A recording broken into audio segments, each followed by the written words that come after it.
গরু ভিতরে আমার গেছে ওই ওই ওই ওই ওই গরু ভিতরে আমার গেছে ওই ওই গরু ভিতরে আমার গেছে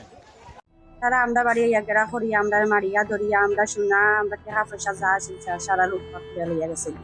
ও তো আস্তে গাঁর মানুষে মসজিদের মাইকিং করে কইছেন হুজুরে উপরে অত্যাচার করছেন হুজুরে মারিলে গিয়ে আমার বুয়ায় সারা গাঁর মানুষ তার বাড়ি ঘর বাঁধতাম ও তো সারা গাঁর মানুষ সিলেটের গোলাপগঞ্জ পৌরসভার অন্তর্গত রনকেলি ইয়াগুল গ্রামে ইমামকে মসজিদে ঢুকে হামলা করাকে কেন্দ্র করে একটি বাড়িতে ভাঙচুর ও লুটপাটের অভিযোগ উঠেছে। জানা যায় ইফতারের পূর্বে বিকেল আনুমানিক 5:50 দিকে ইয়াগুল জামে মসজিদের ইমাম মাওলানা আফজল হোসেনকে একই গ্রামের সিরাজুল হকের ছেলে আরিফ আহমেদ ইফতারের দাওয়াত দিতে মসজিদে যান। তবে ইফতারের পূর্বে ইমাম আফজল হোসেন তার বাড়িতে না যাওয়ায় আরিফ আহমেদ ইমামকে মারধর ও হেনস্থা করেন বলে অভিযোগ উঠেছে। এ সময় মসজিদের মাইকে কে বা কারা ঘোষণা দেন যে ইমামকে মারধর ও অপহরণের চেষ্টা করা হচ্ছে।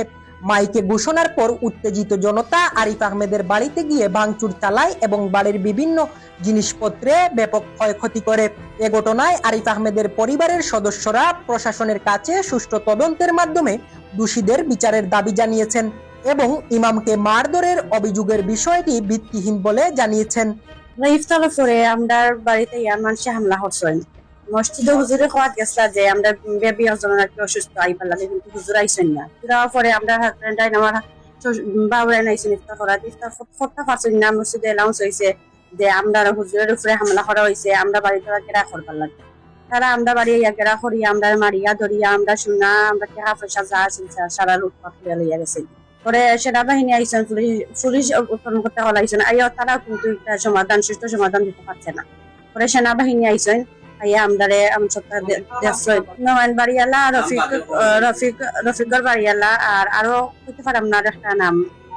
নানুর বাড়িয়ালা ও আমার ফুয়া গেছেন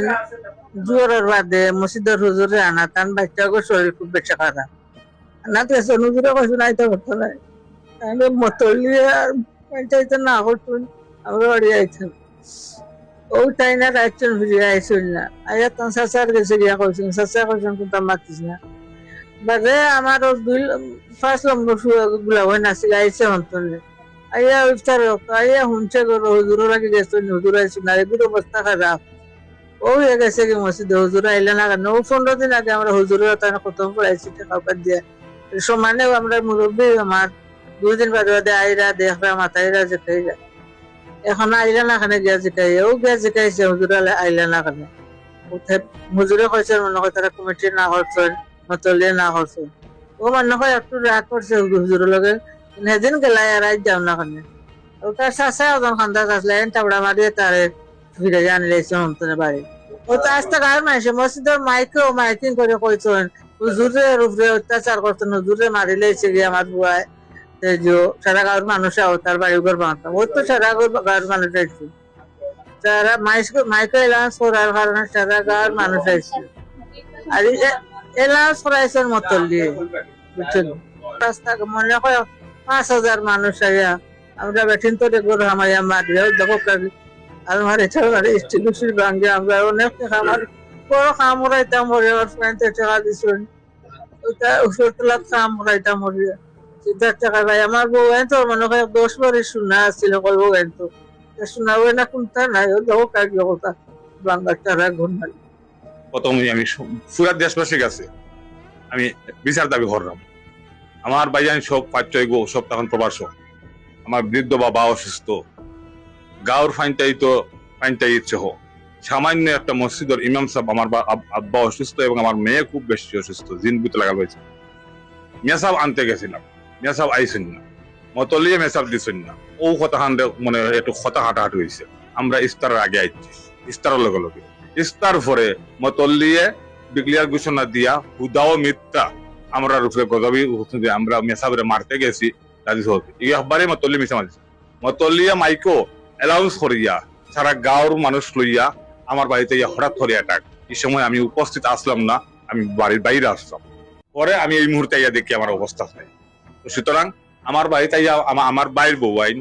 সবটি বাড়িত আমার মা বাড়িত আমার আব্বা কই আব্বারও বানো চাইন আব্বা অসুস্থ আব্বার মারধর। আমার নতুন এক ভাই, সব ছোট ভাই, সে বিয়া করছে, তার বিয়ার বাক্কা শোনাও আছে। আমার সকল ভাই তোর বউ তো শোনা আছে, প্রায় মনে হয় 30 বছর শোনার মতো, অনুমান 30 বছরের উপরে শোনা আছে। শোনার মতো আমার গাইব আলমারি টালমারি ঘরের ভিতরে হামলা করিয়া সারা গাঁও ছোটটা কিনা বড় পর্যন্ত সব। এবং পয়সা মনে হয় 50-60 লাখ টাকা আমার ছিল। আমার উপরে তার খাম করা লাগে আমার ভাই আমার কাছে টাকা দিয়েছিল, ঘরত পয়সা আমি আনি, আজকেও আমি উঠে আনতাম ব্যাংক থেকে, কারণ আমি ব্যাংকের রিসিপ্টও দেখাইতাম পারবো, সম্পূর্ণ আমার কাছে ডকুমেন্টস আছে। সুতরাং আমার 50-60 লাখ টাকার মতো আমার ঘরের খামর টাকা, তারা টাকা লুটপাট করে লিয়া গেছে, ঘরের স্বর্ণ লইয়া গেছে। আমার বৃদ্ধ বাবারে মাইক দর হয়েছে, ও কারণে মারছে। আমার আব্বা আব্বার ধরে কোয়া, ও আব্বা আসলে আগে মুতল্লি, আমার আব্বা সঠিক বিচার কর্তা করিয়া, মানে সদস্য মুতল্লি আসলো, সদস্য আসলো, সঠিক বিচার কর্তা করিয়া আব্বারে তারা দেখতে পারতো না। তারা হৌ রহস্যজনক ভাবে আমার আব্বার বেমারি অবস্থায় আমার আব্বারে মারধর করছে। এবং কি আমার ভাই বৌবাইন্তরে দর্শন করার চেষ্টা করা হয়েছে। আমার ভাই বৌবাইন্তর বর্তমানে আমি হসপিটাল লিয়া যাইলাম, তার অবস্থা খুবই আশঙ্কাজনক। আমার বাচ্চা ইগুন্তরে মারধর করা হয়েছে, ঘরের খুন্তা বাকি রয়েছে না, বাড়ির সমস্ত সবকিছু ধ্বংস করা হয়েছে। আমি আপনার কাছে হাত দূর করে বিকাশিলাম, বর্তমান সরকার অবশ্যই একজন নিরপেক্ষ সরকার, গণতান্ত্রিক সরকার ক্ষমতা পাইছে। আমি এই সরকারের কাছে মাননীয় প্রধানমন্ত্রীর দৃষ্টি আকর্ষণ করি আমি কইরাম, এবং আইন প্রশাসনের দৃষ্টি আকর্ষণ করি আমি কইরাম, আমার অসহায় আমার এই বাড়ির আমার সারা সম্পত্তির, আমার বিদেশের লাইফের ইনকামের, আমার সম্পত্তি আমি সুষ্ঠু বিচার দাবি করলাম। এদিকে ইমাম আফজল হোসেনকে মারধরের ঘটনায় আরিফ আহমেদ ও তার ভাই রাহেলকে অভিযুক্ত করে গোলাপগঞ্জ মডেল থানায় একটি লিখিত অভিযোগ দায়ের করেছেন মসজিদ কর্তৃপক্ষ। এ বিষয়ে গোলাপগঞ্জ মডেল থানার officer in charge OC Mohammad Ariful Islam বলেন, খবর পেয়ে থানা পুলিশ দ্রুত ঘটনাস্থলে গিয়ে পরিস্থিতি নিয়ন্ত্রণে আনে। বর্তমানে এলাকায় পুলিশি নজরদারি বাড়ানো হয়েছে এবং ঘটনার বিষয়ে গোয়েন্দা নজরদারি অব্যাহত রয়েছে।